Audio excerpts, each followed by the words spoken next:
Welcome to the Master of Computer Science online webinar. So this recording is pre-recorded so that we can be available live to answer your questions while the presentation is running. But we will have a live Q&A session following the recorded presentation. Just to get you familiar with the Zoom platform, you can use the Q&A function and the chat function at the bottom of your screen. But we do encourage you to submit your questions via the Q&A function because it makes it a lot easier for us to see and answer your questions. But if you want to get familiar with the platform, feel free to go ahead and enter into the chat where you're from. It's always fun to see where people are listening in from. So to give some introductions, my name is Christina Sebring. I am an academic advisor in the School of Computing, Informatics, and Decision Systems Engineering at ASU. Good morning, good afternoon, good evening, whichever time zone you're in. I'm Anita Chabla. I'm a senior director here at ASU, and I help manage the program and work closely with Christina and the academic college. And we're very excited to bring the program to you. So what we're going to cover today, we're going to give a little overview of the program, talk about the curriculum, what the admissions requirements are, discuss prerequisites and our pathway option. We have some special slides just for international students, and then we're going to talk about what the application process looks like, deadlines, and then of course get to your questions. So moving into an overview of the program. So we have a very innovative program. We cover a lot of hot topics in the area. We have cybersecurity, artificial intelligence, blockchain. And we have courses basically offered in 3 different areas: foundation, systems, application, and then some electives. And I know we have some very exciting projects in these courses, right? So I'd love to talk to you a little bit about the applied projects we have in these courses. So for example, we have projects that use the newer technologies like Apache Spark SQL that talks about geospatial positioning within an object and the applications of it. We also talk about different concepts in cybersecurity. So for example, you might have authentication public keys and other aspects where we talk about signatures. We also have projects where we can brute force a set of encrypted files where the keys have been permanently damaged. Another very interesting project is in the data visualization piece, where we help you use visualization tools to navigate large, complex data sets, especially in this era of big data. And blockchain, another very popular course, we talk about what a public blockchain means and how to build private components on top of the public blockchain and applications in the industry. So very interesting, trending topics through projects, which will help you in your workforce and help you in that career change or upskilling that you're looking for. And students seem to be enjoying these projects as they move through these classes as well. So, and you mentioned cybersecurity. So new, just recently we launched the cybersecurity concentration online. So this focuses on hot topics within cybersecurity itself, such as cryptography and network security and software security and information assurance. So this concentration allows students to really focus on those cybersecurity courses. Half of the degree focuses just on those courses. So, and we do have those listed on your screen. 15 of the 30 credit hours would be required in the security area, as well as then you have some flexibility in the other half to take some courses from some other interesting areas, either through the area or the elective options. So still comes with some flexibility, but that ability to really focus in on the cybersecurity courses. So our program has 5 starts a year, so there's a lot of opportunities to join our program. So you can join January, March, May, April, or October. So lots of options whenever it kind of fits into your busy lifestyle to get started on the program. The program is 10 courses or 30 credit hours. And then the culminating experience for our program is a project portfolio. So that's where you'll get to make a compilation of all the projects you got to do, like some of the ones Anita talked about. And you submit that in your final semester when you graduate. The total degree program cost is $15,000. So that breaks down to $500 per credit hour or $1,500 per course. So it is a fairly low cost program when you compare it to other graduate programs. And there is financial aid available through ASU. That, of course, is subject to individual eligibility sources. So getting into our admissions requirements, how is one eligible for the program? We do have a minimum GPA requirement, which is 3.0 in the last 60 credit hours of an undergraduate degree. This is typically the last half or the last 2 to 4 years of your undergraduate program. Now, if you are an international student listening in now, don't feel that you have to convert your GPA to the 4.0 scale. Please list it as according to the scale that was used in the country where your education took place. ASU has a lot of international students, and we have a very good database that we can reference as far as GPA equivalency. So our admissions team does use that, so you do not need to do any conversion. So please, when you apply, list your GPA just as it appears on your mark sheets. And Christina wanted to add here that I got my undergraduate computer science degree in India. And so we all know that the mark sheets are mentioned with percentages. So just enter it as is, and that will be clearly specified in the application as well. Thank you for that. And then we also do have a math requirement. So to be successful in a graduate engineering program, you do have to have some math courses. So we're looking for the equivalent of Calc 1 and Calc 2, as well as a background in discrete math. Now, we know that different universities and schools around the world use different titles and subjects for their math courses. So if you're coming from a STEM background, that science, technology, engineering, and math type programs, you likely have met this. So, but our enrollment team can, of course, answer questions if you have them. And then we do require your official transcript sent from all schools that you've attended. Now, you can apply with your unofficials, but it does need to be one document, and it needs to be readable and legible when you submit it. So it is possible to apply with those unofficial transcripts. You will still need to send your officials, but allows you to get a review of your application and a decision, because we know getting those official transcripts can take time. So that kind of expedites the application process. Did you have anything to add about transcripts? I know transcripts are very difficult sometimes to get from your institution, especially when you've got your degree, undergraduate degree, from an institution outside the US. So we would encourage you to visit our website. We have a lot of different parchment service options that you could use to help get your official transcripts to us. Mm-hmm.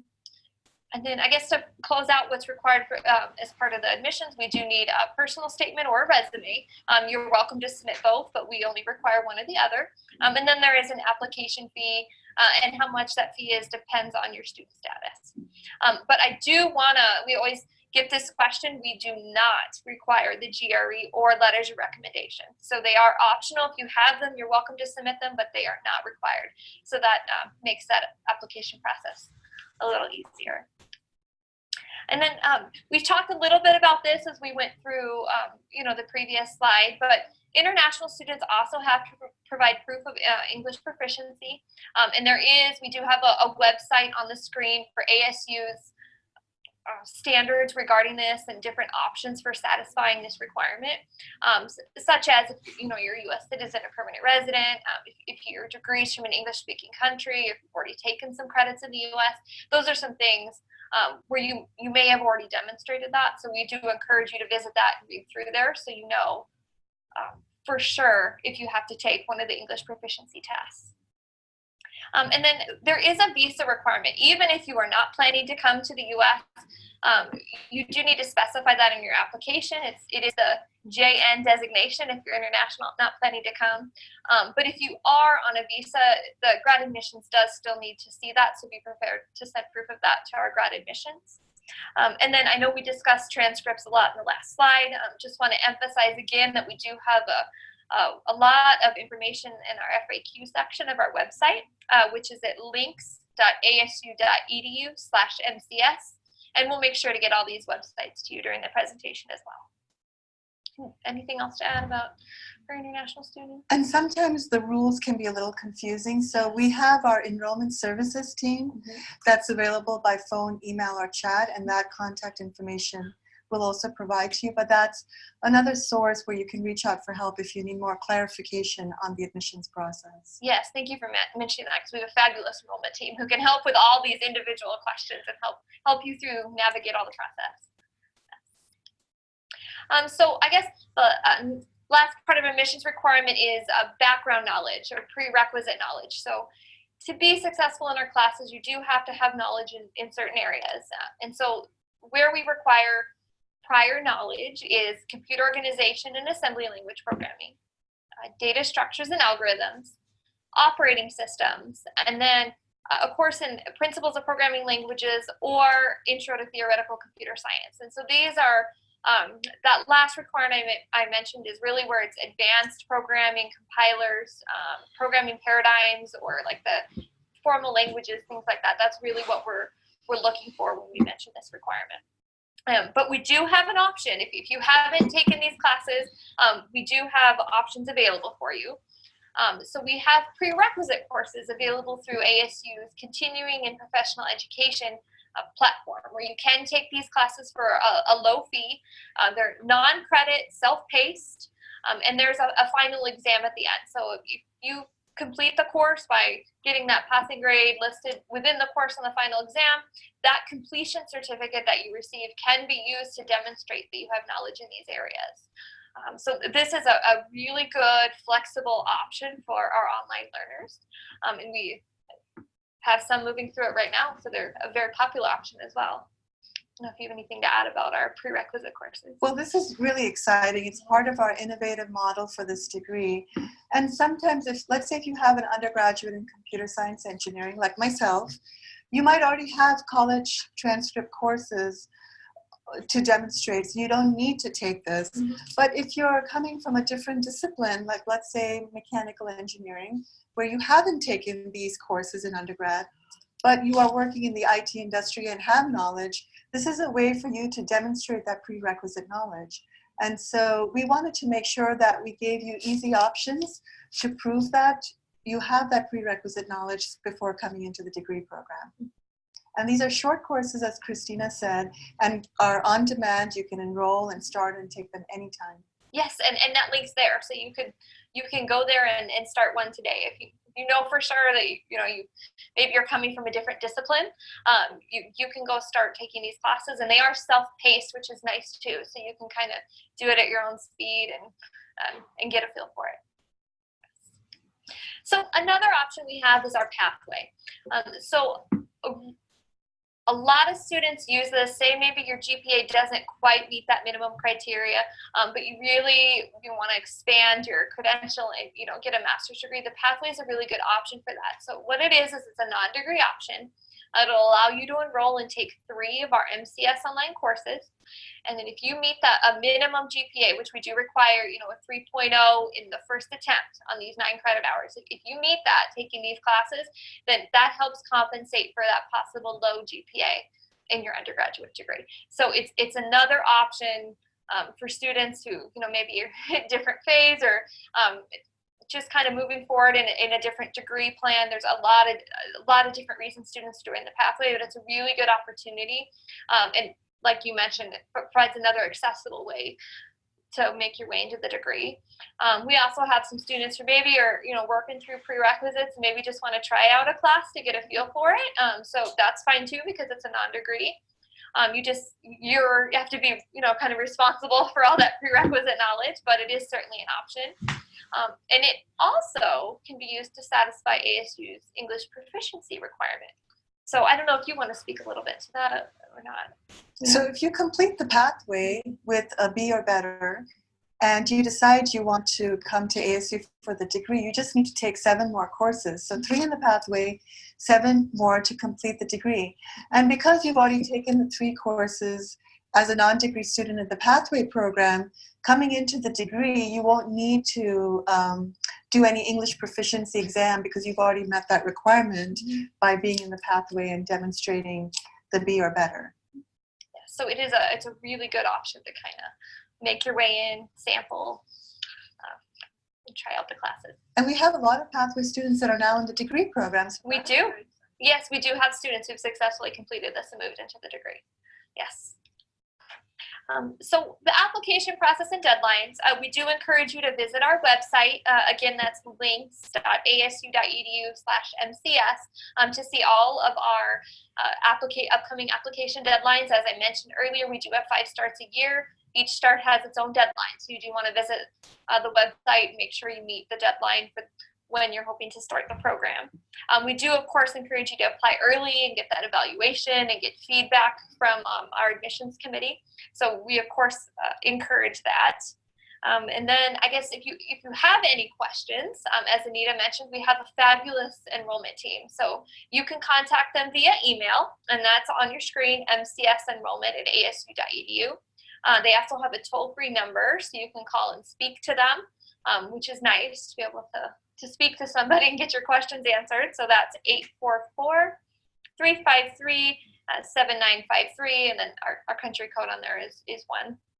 And then we do have websites. So we have a very well built out website with a lot of information, courses, admissions criteria, pathway information, FAQs. A lot of information is out on our website. So links.asu.edu/MCS.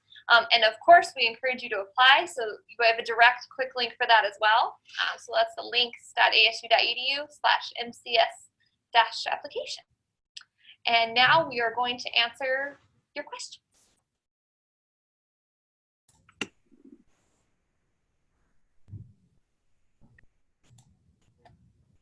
Hello, everybody. So we are now going to transition to the live Q&A. We've seen a lot of your questions coming in during the presentation. So we are going to start working through those. Anita, do we want to just start with the first and move the way down? Let's do that. Okay. Let's do that, Christina. Can you hear me clearly? I can hear you. Can you hear me?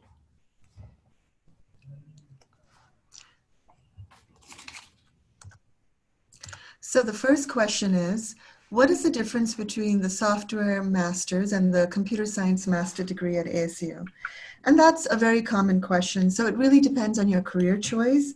Software engineering is really more about the software fundamentals, about software testing, design, and software requirement specification. And the Master of Computer Science touches all spectrums of computer science theory and application.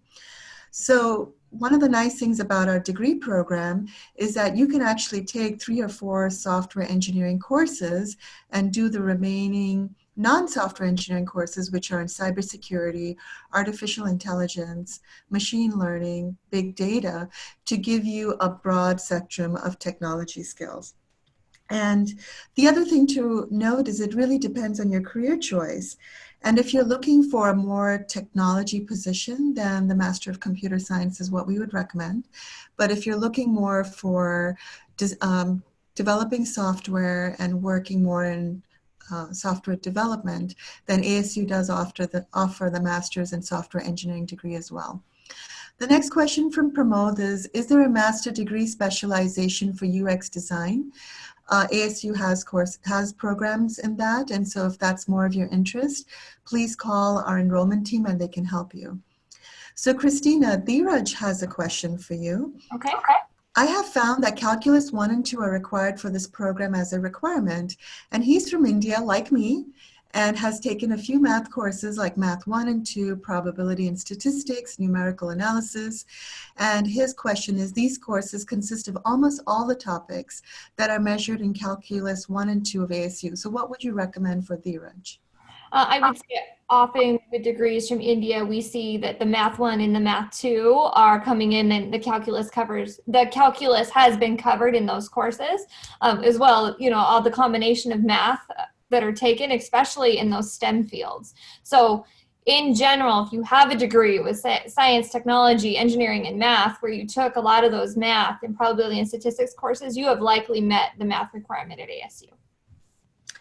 And that's a very common question, so great question. So Chandan asked us, would the transcript post-completion indicate it's online? And this is the same degree that is offered to our on-ground students. It's the same courses, same learning outcomes, same faculty, just a different modality of delivery. So all your final certificate or your post completion will say Master of Computer Science. We don't indicate online or on ground. That's correct, yeah. What is the format of the courses? So Christina, I'm going to take this question since I work with the faculty on the courses. Of course, yeah. So there are no textbooks with the courses, which is a very important aspect for us. We design these courses so that all the material is embedded within the course.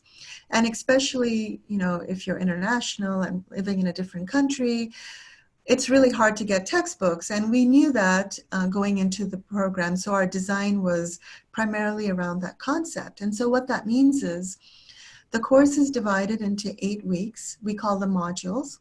And in each module, there's instructional videos, very, very detailed. And these instructional videos can be taken at your flexibility. So if you're working and you want to come back at night and when the kids are asleep and want to get on, you can listen to the instructional videos. There's a lot of programming assignments or other kinds of projects in the course, depending on the topic. There's discussion forums where you get to know your colleagues and peers and you get to brainstorm on topics. And there's a lot of knowledge checks, and then there's also the graded components of the exam, which could be your midterm, your final, which you would have to take proctored, any projects that are part of the grade, as well as homework quizzes. So that is the typical format of the course.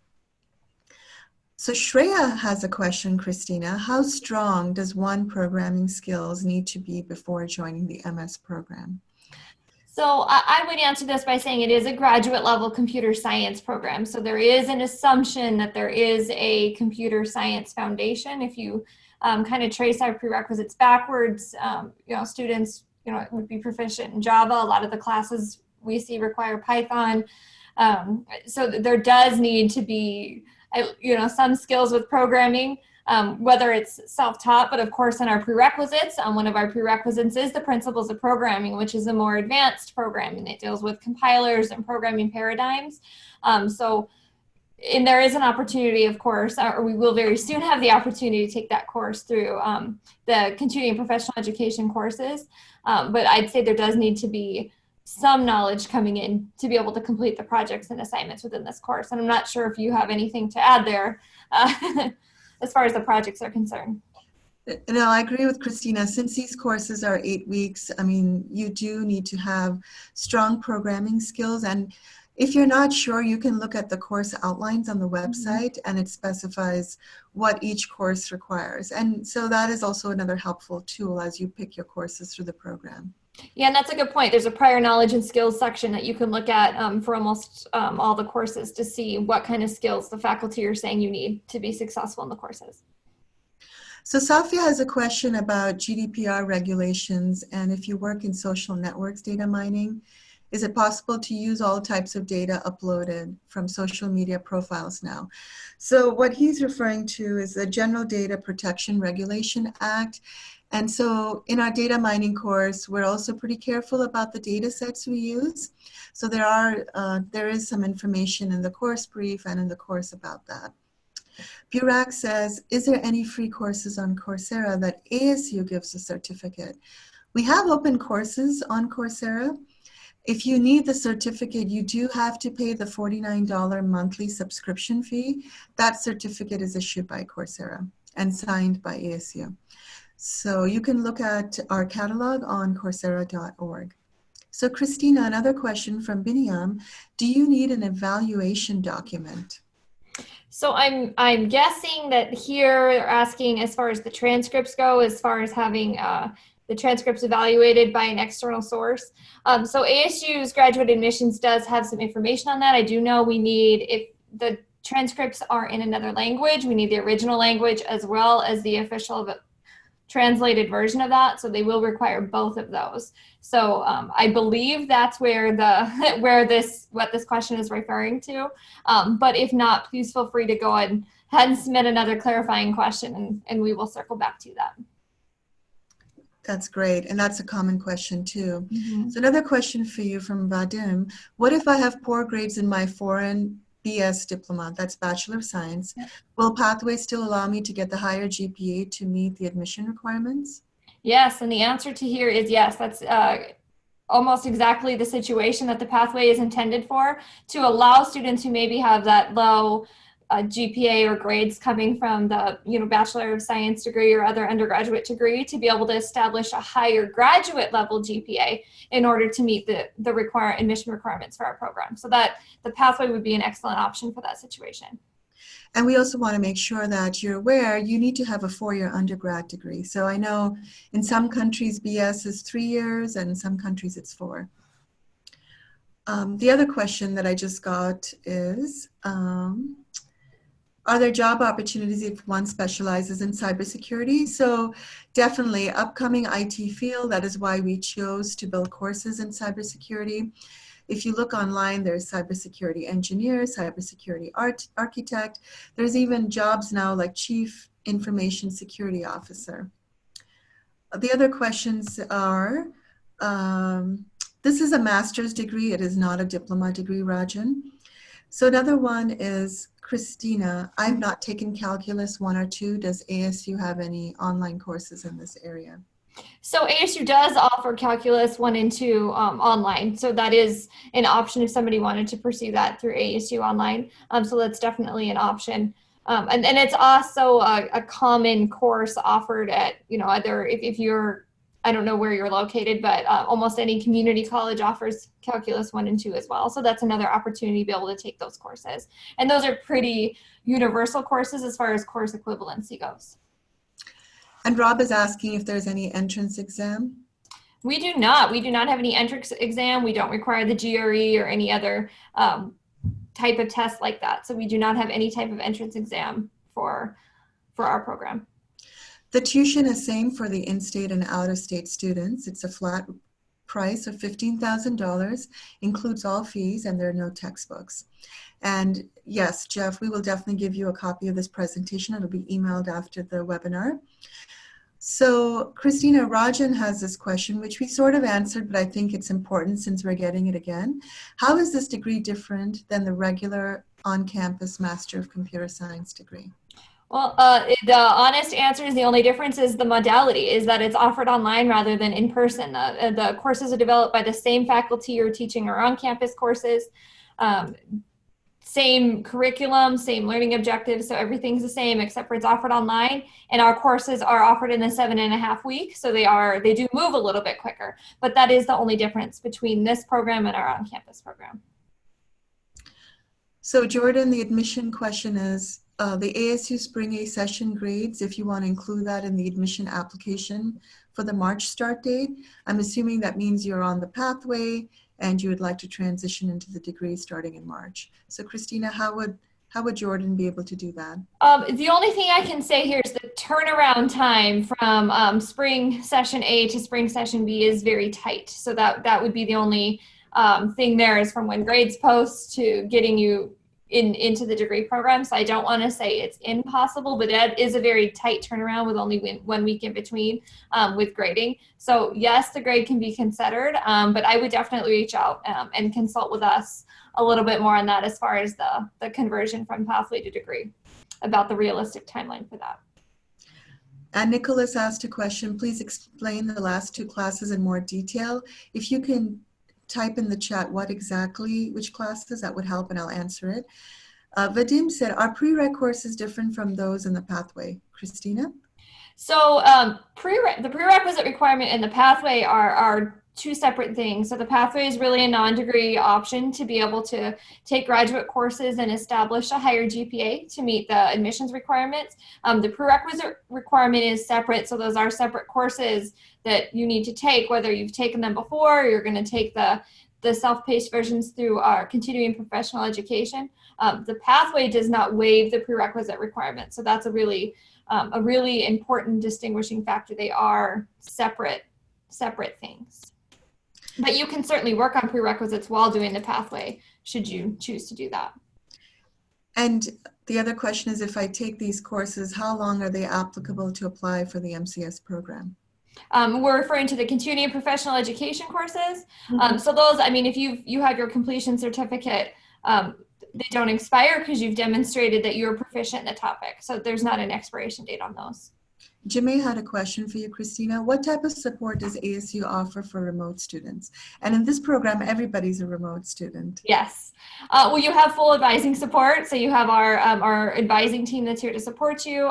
You have access to, the online writing center. There's counseling. You have access to ASU's career services, ASU's libraries. When you finish, you'll have access to the alumni record, or alumni network, excuse me. So all the same resources are available basically for remote students as our on-campus students. Mohammed, the scores required for the English proficiency, that's on our website. Mm-hmm. And we also have success coaches as well as part of the program to assist you throughout your journey with that. Oh, yes. And the other question is, Carl's asking you, Christina, if you obtain a B for the 9 credit hours in the pathway, do you still have to fulfill the Calc 1 and 2 requirements? So the math requirement is separate from the pathway requirement. So you have the math requirement where we do need the Calc 1, the 2, and the discrete math, the prerequisite courses in computer science, and then the GPA requirement, which the pathway would help you to meet the GPA requirement. But the prerequisite and the math requirements still need to be met. And is the pathway program only offered after the degree application? And if so, can you be rejected for the pathway program?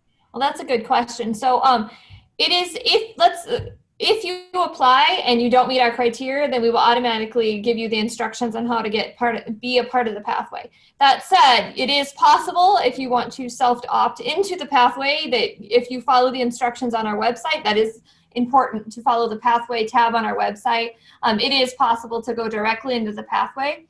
We always encourage you to apply. That way you can get the official evaluation and know what you're missing, but you can go right in.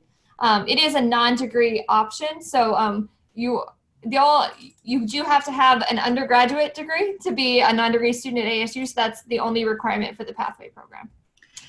And Christina, we got another question. If I successfully complete 3 pathway courses within 18 months, how long are the results valid for MCS admission? So the GPA earned from those courses, you have that graduate GPA that's there. That's always part of your ASU transcripts. But if we're talking about the ability to apply those 9 credits to the graduate program, you can only do that. The courses have to have been taken within 3 years. So you do have a time window to be able to apply those courses to the program, but the GPA itself will be valid for as long as needed. Sabarinath, we don't have a MicroMasters on edX that feeds into the MCS program. So just wanted to clarify that. MicroMasters is strictly an edX term. Chrissy is asking, do you help connect students with companies for internships? So Christina, do you want to talk about the options we have available for post-graduation? Sure, absolutely. Well, we have so there's 2 different types of career services at ASU. ASU has a general career services, and then Fulton Engineering, which this program is housed under, has its own career services.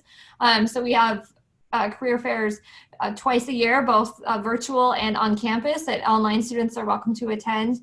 You also have access to all the online access to job postings and employer access and everything like that. So you have all the same access to companies and job postings that all the on-campus students do.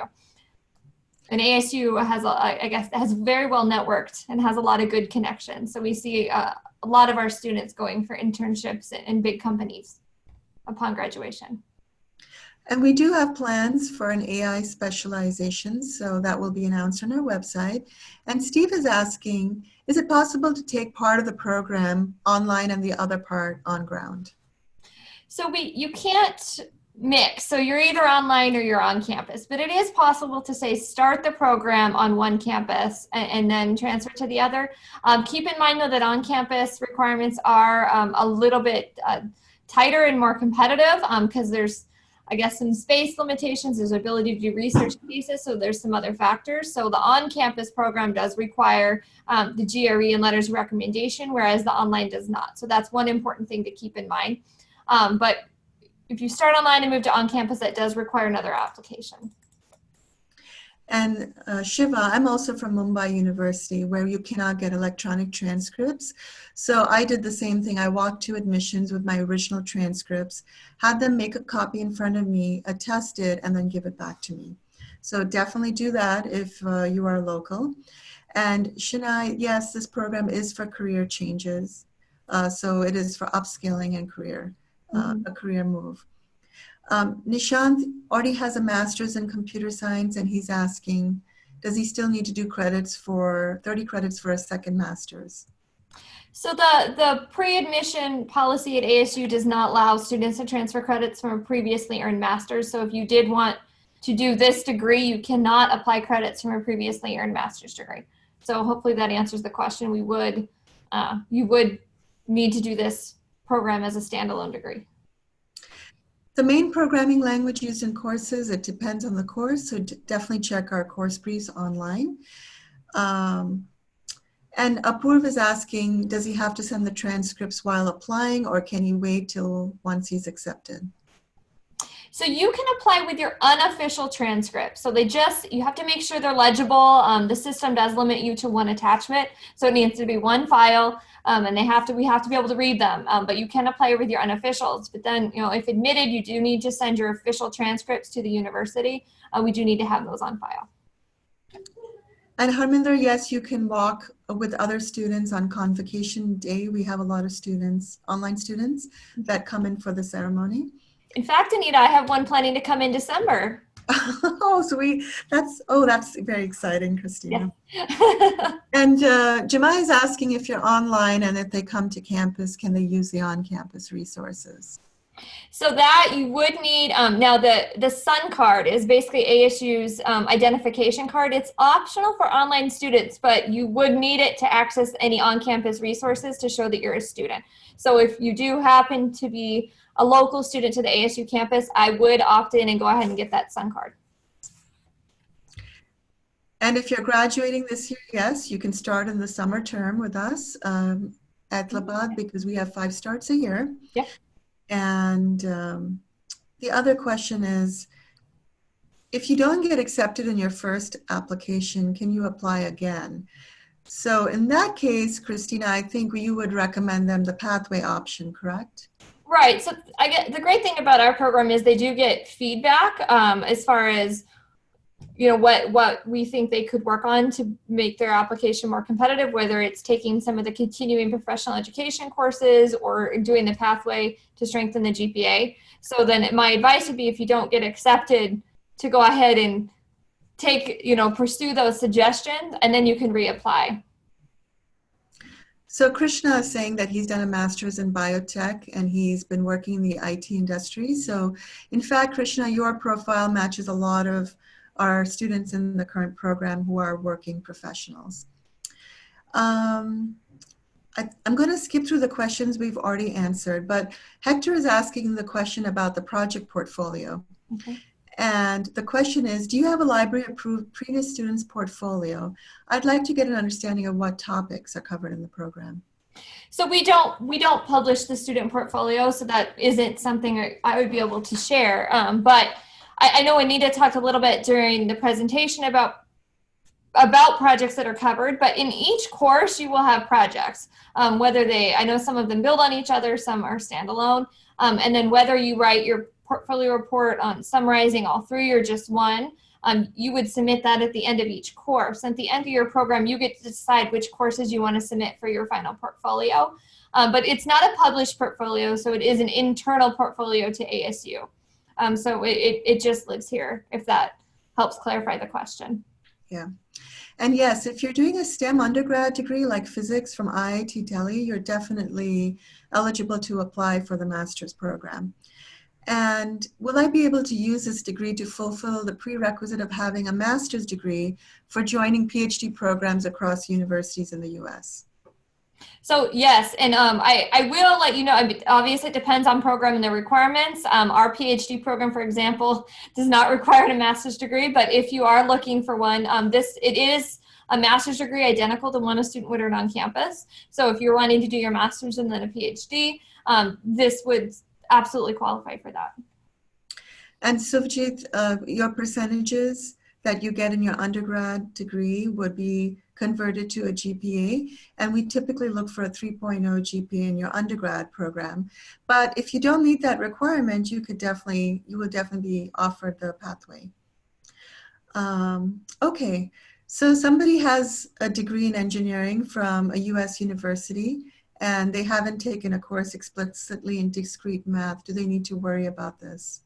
I mean, that is something that'd be evaluated by the admissions committee, but in general, if you have, the science, technology, engineering, which you said you do, or math degree, the math requirement has likely been met, even if the discrete math is not explicitly mentioned on your transcripts. Right. And Shrikant, you're asking how many courses should you take in a period of 3 months? So our sessions are divided into about 8 weeks. And for working professionals, we typically advise no more than 1 course a session. And when you're starting the program, we also recommend you just start with 1 course for that session so you get a feel for the time commitment and you can work on organizing and balancing all the other commitments you have in your life.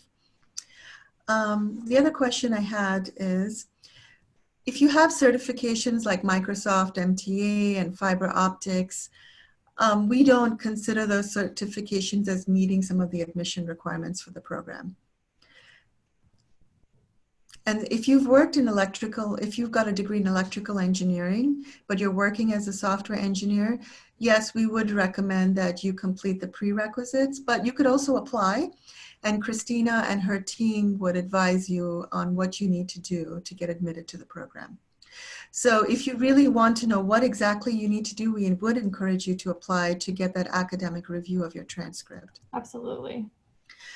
All right, so we have a lot of questions from people in the workforce.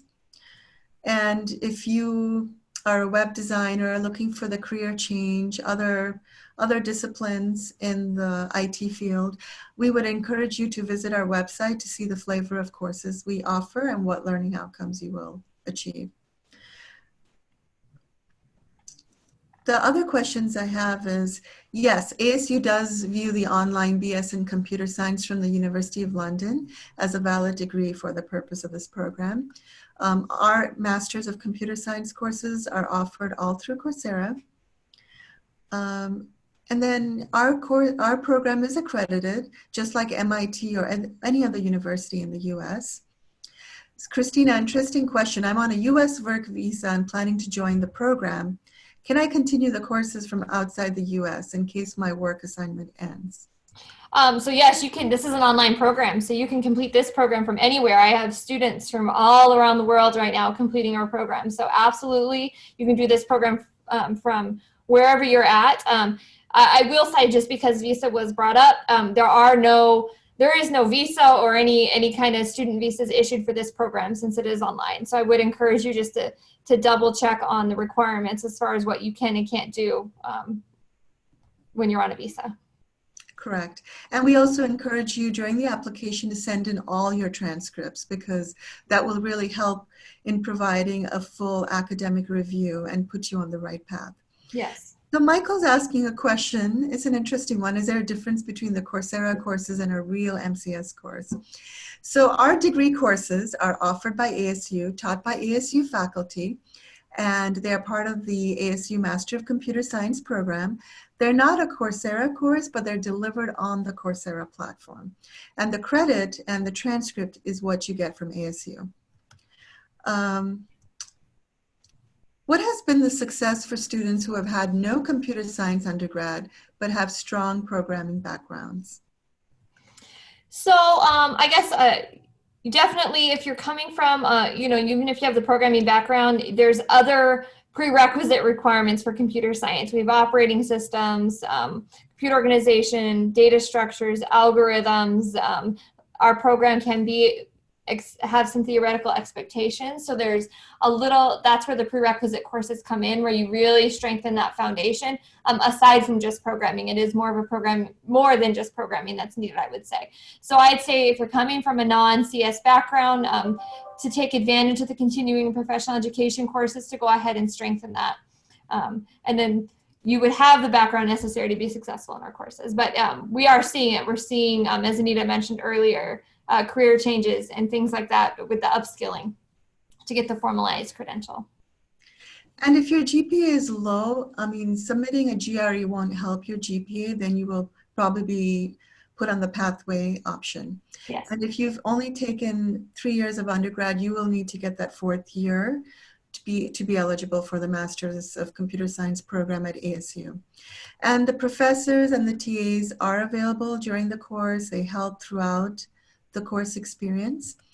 And the class size, Nishant, I mean, this is the beauty about online. We have large class sizes, but we do manage them in a very effective way. And there are some assignments and projects that involve group work. We typically assign teams closer in the same time zone. And there is no visa sponsorship for this program for international students. And the other questions we are getting is, there are a lot of questions we've already answered, but what is the typical acceptance percentage at ASU for the online MCS program? So we don't, I wouldn't say we have an acceptance percentage, because we evaluate each student's application individually. And then we provide that individual feedback. So if you meet the criteria with the prerequisites, the GPA, English proficiency, we're not limited. What's great about online is we don't have a space limitation. So we can admit any applicant that's eligible, but it's a growing program. So it's a changing number. And for military vets, definitely call our enrollment services team. We have a specialized team that can advise you on the GI Bill. Classes don't have to be taken in any particular order, Todd. So you could just look at what's offered that semester and session. The 2 sessions make a semester. So if you decide to take 1 class per session, you can look online and figure out what that schedule is. What is the max duration within which the degree needs to be completed, Christina? So you have a total of 6 years to complete the master's degree. So that's from the time you're admitted until the time you finish. So you do have plenty of time. It allows for a lot of flexibility within your schedule. The only requirement is that you do have to be registered in at least 1 course every fall and spring semester, but that still leaves you plenty of time to complete the program. Mm-hmm. Does the pathway GPA supersede your bachelor's GPA, or is it combined with your bachelor's GPA to recalculate a new GPA when being considered for the degree program? So the pathway would be what we would refer to as graduate GPA, because it's reflecting graduate level courses. So it is not combined with your bachelor's. So basically you would be establishing a higher graduate level GPA, which would then be taken into consideration for the admissions requirement. And if you've taken open courses on Coursera, we don't count those for the prereq, but when you take that prereq final exam, that will really help you in getting the passing score to meet that prereq. And people are asking us, Christina, can you take length of breaks during the program? And what is permissible? What's great about our program is that it's offered every 7.5 weeks. So you can enroll in one session and not the other. So for example, we have some students who just took session A because they didn't want to be in classes at the end of the year, project deadlines, holidays, lots of reasons. So you have that flexibility, and they might not enroll again until March for session B in spring. So that's about a 6-month break. If you need a longer break for other reasons, ASU does have a leave of absence procedure, and that's something that the advising team would work with you on if that's something you needed to request, but the program would still need to be completed within 6 years. That is correct. And we have 3 prerequisite courses that are currently offered on our website. The 4th one is coming soon before the end of the year. So you will have that and be able to take all 4 prerequisites with us through that low-cost model. And you do have 2 attempts for each of them to show a passing score. All right, we're getting a lot of questions on career outcomes. So definitely visit our website. We have a lot of career options. There's also a career service center. And people are asking about scholarship options, Christina. Scholarship, financial aid, scholarships, any type of funding is something that's very much individual, and it's based on eligibility.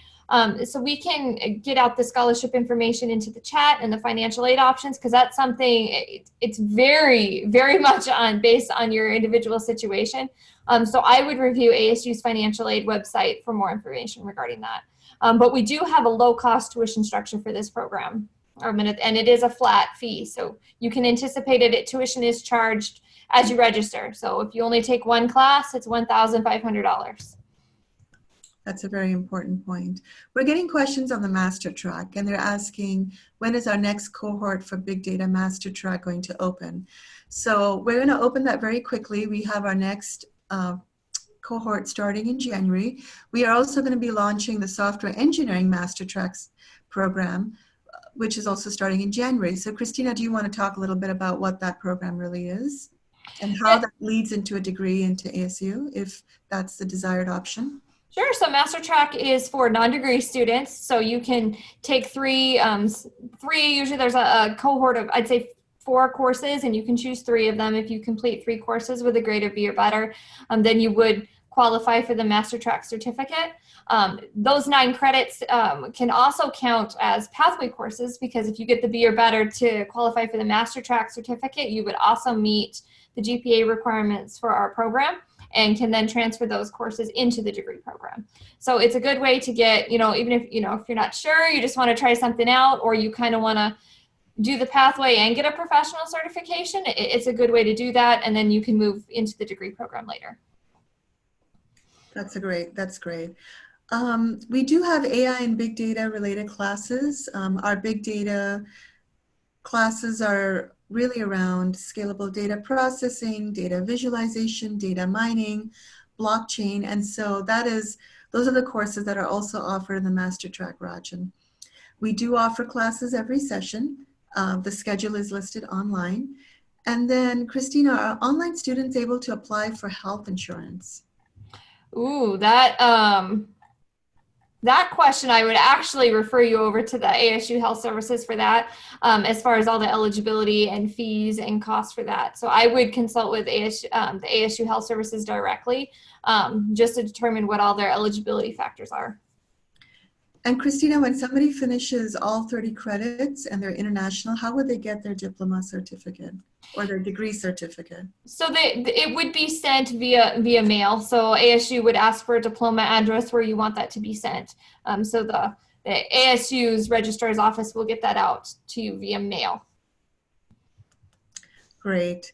And Alexander is saying, Germany only recognizes master degrees from American institutions.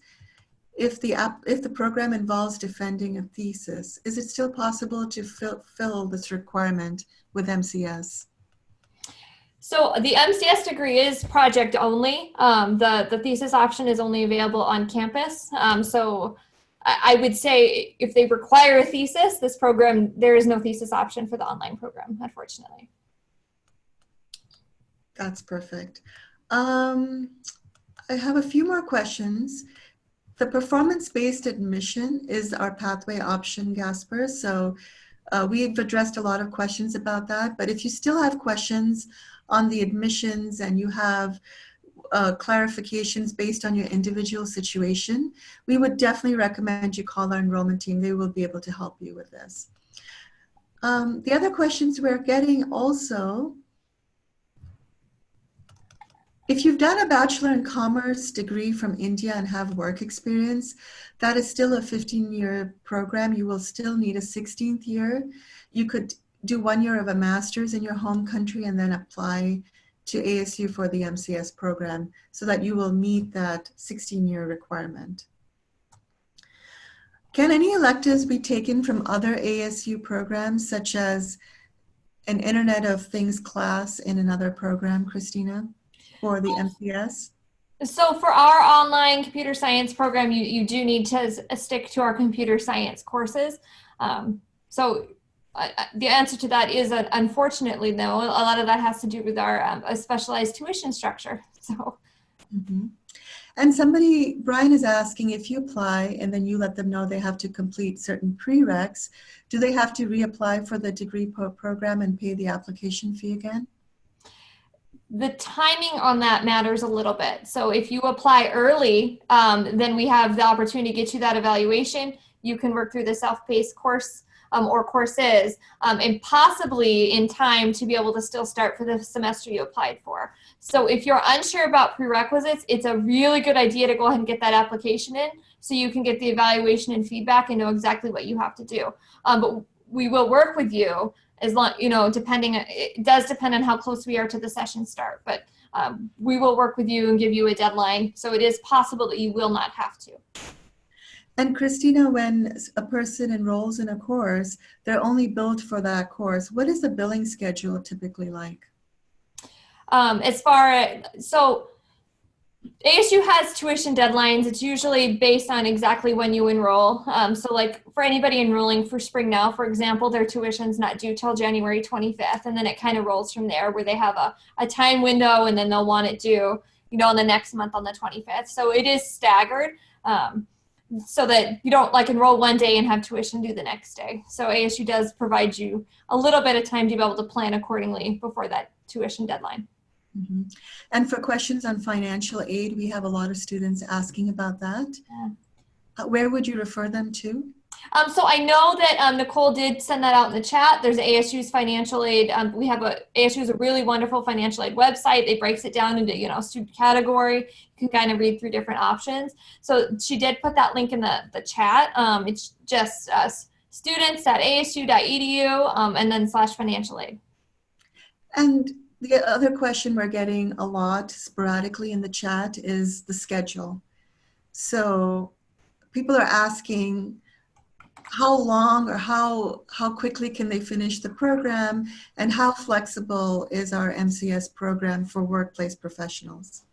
Very flexible. I would say a high majority of students currently in the program are workplace professionals. They're balancing work, maybe a family, and they're doing the program. So there's a lot of flexibility. You can choose you only have to enroll at least once in fall and spring, but that allows you time to choose either A or B. You can take both.